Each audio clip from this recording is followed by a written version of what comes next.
Hi, welcome back to the Untitled Adam Savage Project. Still entitled. Still untitled. Still untitled, but not entitled. No, never untitled. My hunch is it'll be untitled for probably 3 or 4 more episodes. Okay. If I had to guess from here. Today we're going to talk about getting started making. Yes. So Norman's here, Adam's here, of course, obviously. Hi, guys. Hi.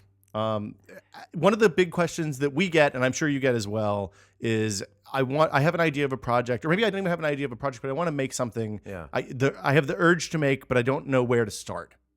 So what if you are somebody who doesn't know how to machine metal or fiberglass, or do vacuum forming or that kind of stuff, and maybe doesn't have a lot of money. Right. I know you talked about building stuff out of cardboard when you were a youth. So I have to break down the question into a couple of pieces in order to answer it, because this year at Maker Faire, during my Q&A phase of my talk, I think 2 different kids, both under the age of 12, asked me, what can I do to get materials to build with at this age when I don't have any money?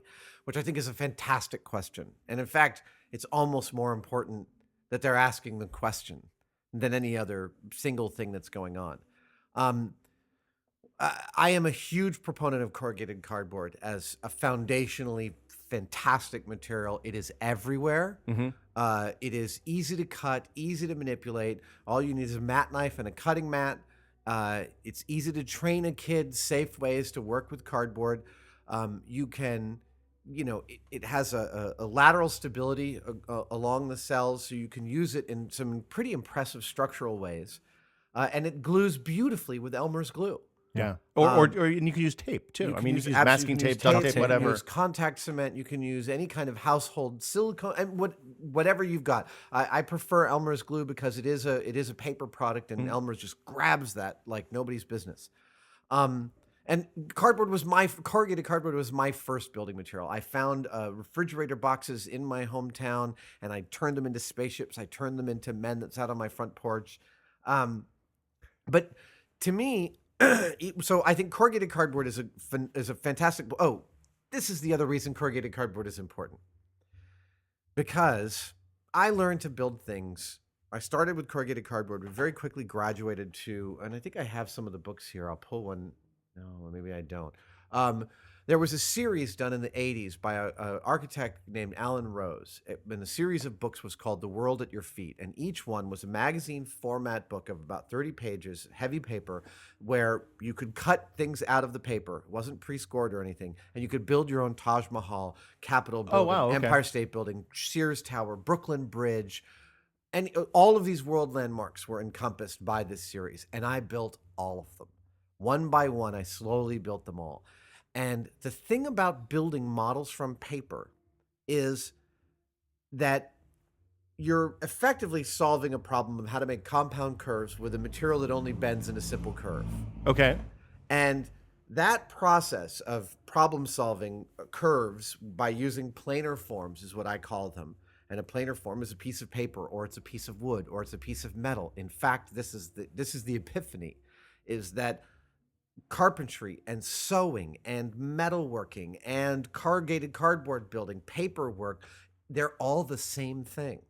They are all effectively the same process. 3D objects out of 2D things. Exactly. So each of these things, a piece of wood, is effectively a 2D object. You make it 3D by adding dimension. There are very few materials that you actually sculpt all the way out of, like a block of marble. Most of our building is additive construction. Mm-hmm. So if you can build something out of cardboard or paper, it's not a big leap to then learn how to sew a dress. You just have to understand that each material has the rules by which you join things at the seams and you create a structure. And once you understand the foundational work, which is the planar forms joining at different angles, then the rules become much easier to learn because you already understand how they all should go together. So in sewing, it's stitches. In carpentry, it's figuring out how to do corner joins at different angles. Exactly. And in machining, it's all sorts of other stuff. Machining and then welding. Yeah, machining, you might use tap screws to join things. With welding, with metal work, all of these processes that I learned, they're all the same thing. And so I love the fact that sewing's in there. It took me a long time before I realized that I was good at sewing because it's effectively the same thing as carpentry. It makes a ton of sense when you say it that way, yeah. So you're a kid and you're starting out. You go get a bunch of corrugated cardboard. I know that there's a bunch of tools that teach you how to do paper folding, the kind of computerized aids that help you do that stuff, like the Pepakura stuff and some of that. Like what do you think the next step is? Well, it's a great time to be jumping into a pool like that, because right now on the web it's a very deep pool. We have websites like Instructables, which are fantastic at giving step by step, often to me slightly under ambitious projects. Like sometimes I see an Instructable and I'm like, oh, I'd love to see 2 versions of this, the A level, and then once you've done that and you want to do it again, the B level. The that's crazy deep. Yeah. And Pepakura is really interesting to me because it is sort of like we've all been promised for years now. Like, there are technologies that are overpromised. The video phone, for one, right? The video phone was in like the 1938 World's Fair. Yeah. It's in those AT&T commercials. Right. Yeah. It's been a long time one coming. day. And in computers, we've all been taught, oh, eventually computers are just going to give us everything we want. Well, they'll be replicators. You'll be like Earl Grey tea, hot, And Pepakura is sort of along that trajectory of anything I see, I can eventually have in front of me. Yeah. And Pepakura is like the longest way around there is to making a form, but it is a great sort of, because it's very labor intensive, but it allows someone with very little skill to almost immediately be making something super complex, like Halo armor. Well, let's explain what that is. Right. So Pepakura is free software that you can import 3D models in, and 3D models you can design. You can download 3D models. Can you pull them from games and stuff like that, or you can import them? We actually have a guide on the site on how to pull them in from like a Half-Life game, and Google SketchUp is free software. So Google SketchUp super easy to use, and imports perfectly to Pepakura, and it basically outputs sheets of paper, designs that you can make papercraft out of. But more than that, it gives you not only cutting guides, but wherever you're supposed to glue something to something else, it is numbered and lettered so that it is, as long as you're using your brain in a moderate way, you don't really have to understand what you're putting together goes, as long as you're following the. It's like building Lego by the instructions. Yes. Okay. But also it allows you to modify your design. So when you do want to understand, the best place for joints, you can. Basically, it works on your spatial skills, turning a 2D design into something 3D. You realize, oh, maybe Pepakura didn't figure out the best way for me to piece this, triangle together, and then you can just redo the joints. Now, I mean, at a certain point, I think Pepakura is going to give way to printers that do their own die cutting. That's absolutely going to happen. You can already buy a vinyl knife cutting machine. Yeah. They're a couple $1,000, but that price point will probably go down. People will be just printing out, cut out pieces of paper. Or a laser cutter. I mean, a laser cutter is $7,000 now. The same thing. Yeah.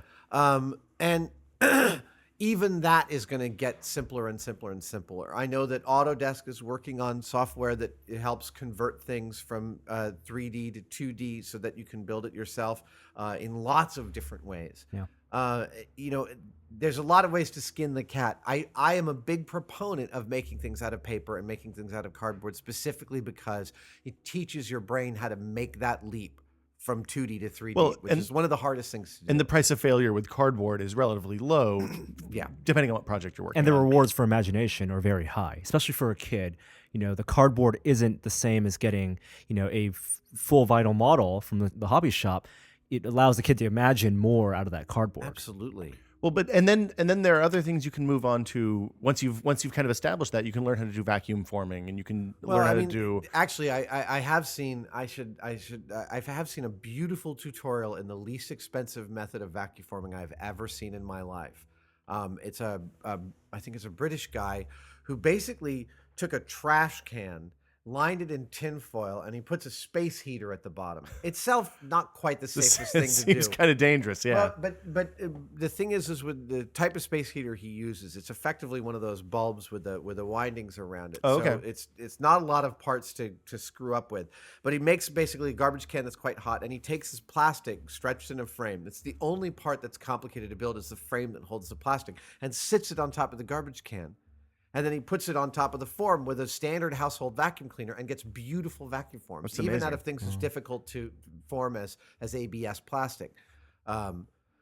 Vacuum form is maybe even too far of a leap. I think that there's There's simpler things like paper mache. I was one of the early ways I jumped into making more complicated forms. Paper mache covered with gesso and then covered with acrylic yields incredible things. I mean, Legos is almost like the ultimate entry level because it's absolutely a 2D module. Well, but so when you're moving from Lego, I think there's a big cognitive jump though from going out and buying an X-wing kit from Lego to buying a whole bunch of blocks and figuring out how to make something on your own. I think Lego can be because for lack of a better word, the pixels are big, right? The pixels are big and the reward is high. Again, That's as true. you were saying, the reward needs to be high. Yeah. I think that one of the other places where the cost of entry is incredibly low is electronics. That's true. Actually, people don't realize how cheap resistors and LEDs actually are. And even if you want to go up a level to robotics stuff, the cost of entry, like I've been, after going to Maker Faire, we talked to a ton of people at Maker Faire who sell, it's almost to a point where the robotic stuff is like Lego, right? Yeah. Where you can buy, if you want an articulated joint that does a specific thing, rather than have to go out and machine the gears and figure out how to make it work, you can just buy the joint. Yeah. And it's going to be more expensive than paper mache, but it's not, for under $800, you can build an amazing robot now. All right, so now I'm going to circle back to the other way I want to break apart the problem of how you get started making. And it is, to me, you have to come up with something you want. That's the most important thing.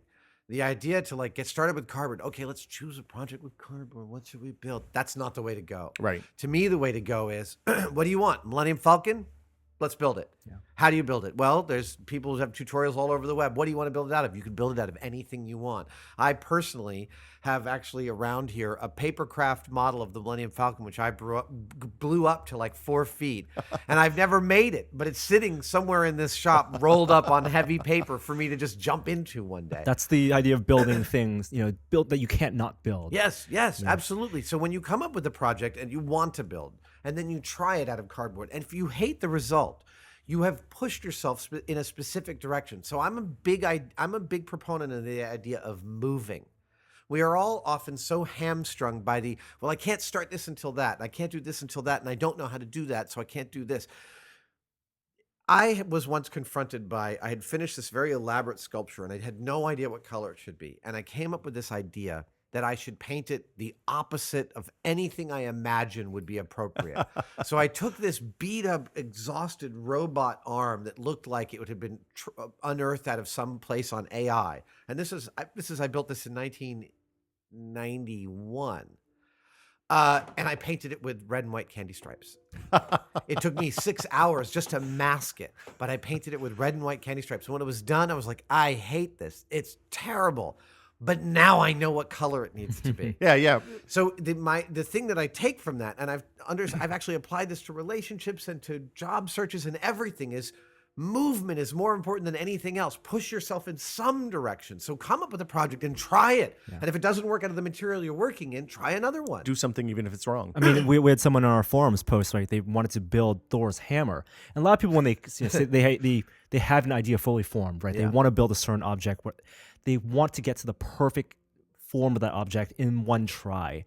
And that, I think, is a big mental hiccup for people because they don't realize you can do the cardboard. You can be happy with intermediate steps. Well, you also have to get to know the thing. You also really have to get to know the thing. And at the end, over time, you will. Right. And you'll have this whole story along the way.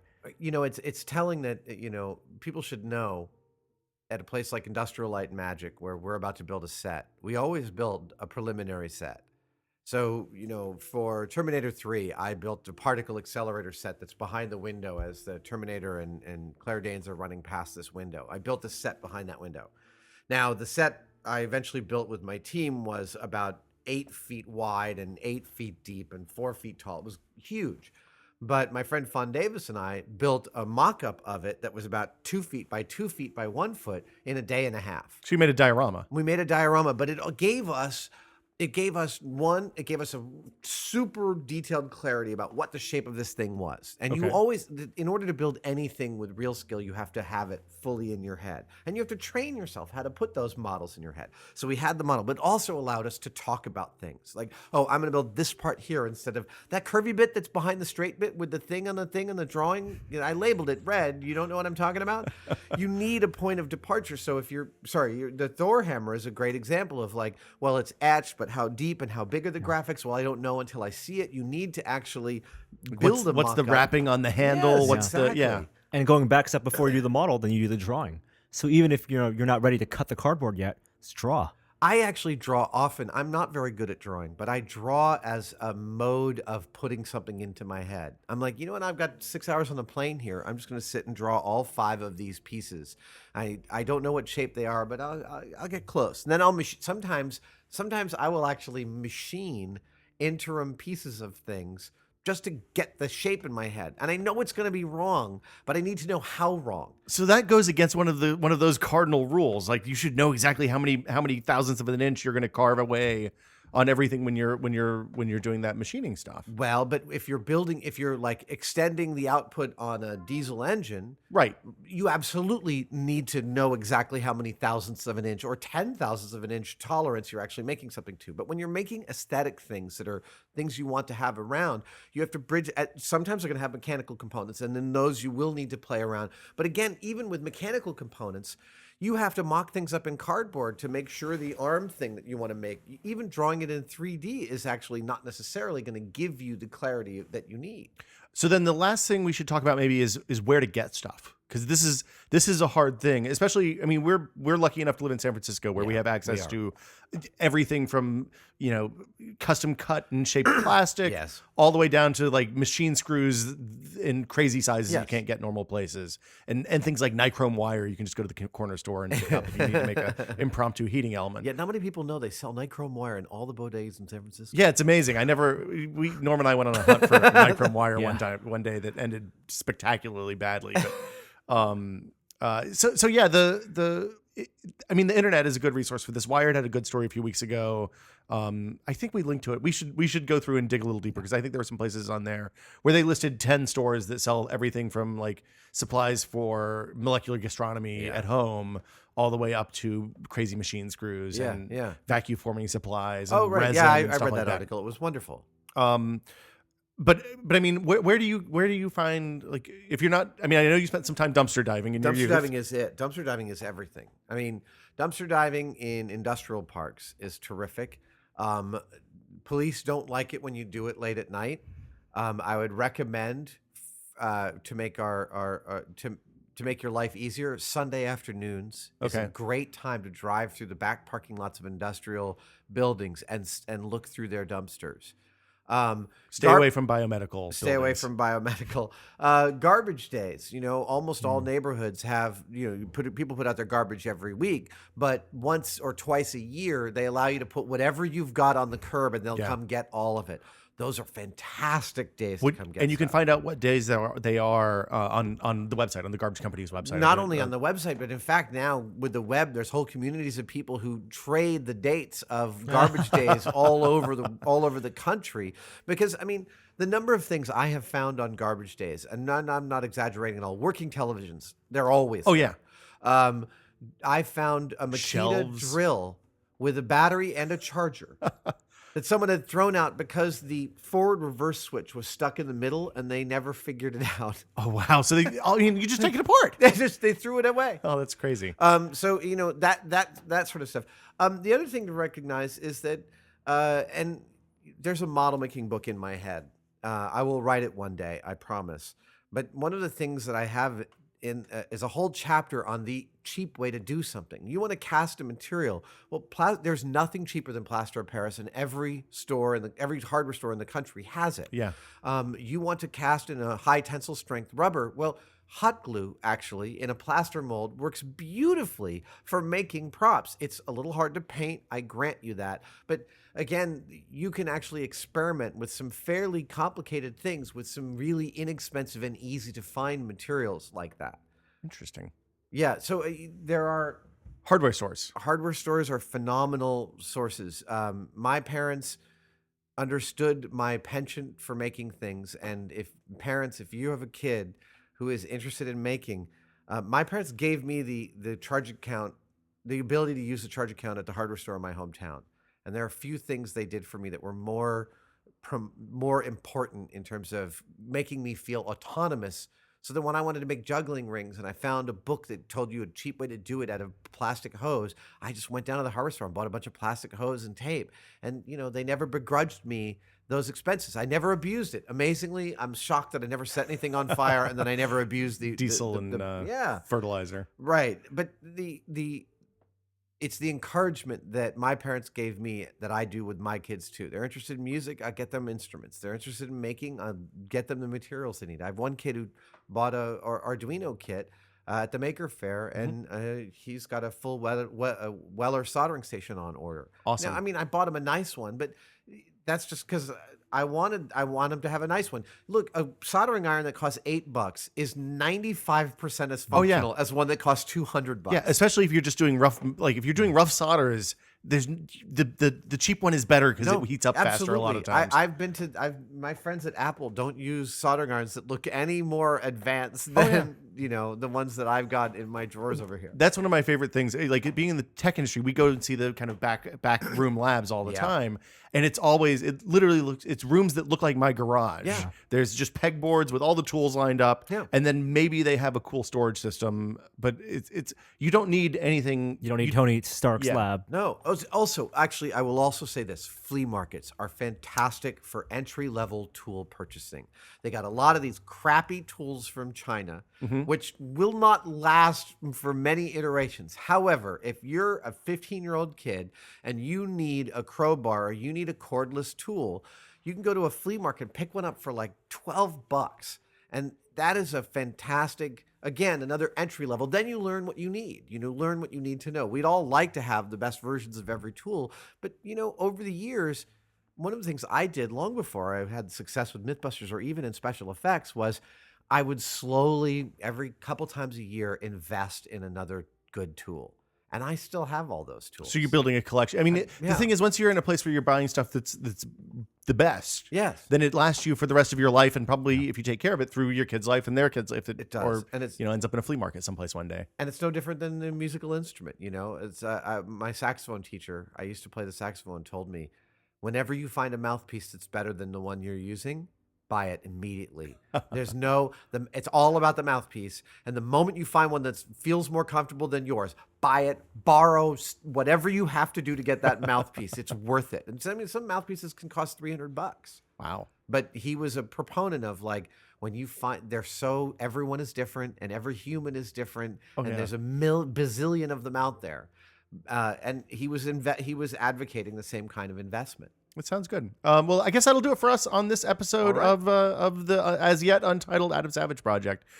For Adam and Norm, we'll see you guys next week. See you next week. Bye.